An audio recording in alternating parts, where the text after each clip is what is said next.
we wanna build your background and how you got into the industry. Yeah, I started in the industry in '87. I went to work for the Harlan Company, and like most people in this industry, I kind of lucked into it. Or I started off driving a truck right out of high school, and then went to work for a company called CD Jones.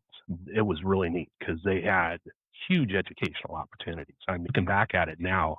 I don't know what made me take advantage of it like I did, but I did. Every Wednesday night they had a class, and it was open to contractors and facilities people and everything. And it was kind of you don't have to be here, John, but it's a good idea if you are. So I took that message, and I'm glad I did. I ended up going into inside sales and learning a little bit about purchasing at the time. I ended up doing a lot with Honeywell Industrial. At the time, we were a Honeywell Industrial distributor. So that was my background, was industrial controls. Worked there until 92, and I ended up having to go to work for Burke Engineering.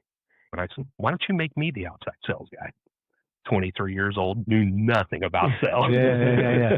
But I was winging it. So worked there for 4 more years doing sales. And then I always wanted to go to work for RSD. I knew people that worked for them, and it was, everybody seemed happy. They seemed like just a solid company. I'm going to work for RSD in 97. It was just, now I'm doing refrigeration.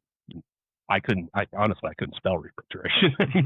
Why I was always putting a D in there. There's a D in there. Exactly. So go to work for RSD, and possibilities were endless with this place. So, and I started kind of getting involved in a little bit of everything, and morphed into, hey, you need to open up a store, John. Huh? Yeah. Want to be a branch manager? No. Here I am. That was in 2002. So, and that was the Rose Garden. Yeah, real brand new store. They just built it. Yep. Gave you the keys. She gave me the keys, and I went, oh no, what am I doing here? So that was interesting because I knew nothing when I went into sales. I knew nothing when I started doing a little purchasing. I knew nothing, but had a lot of good people around me.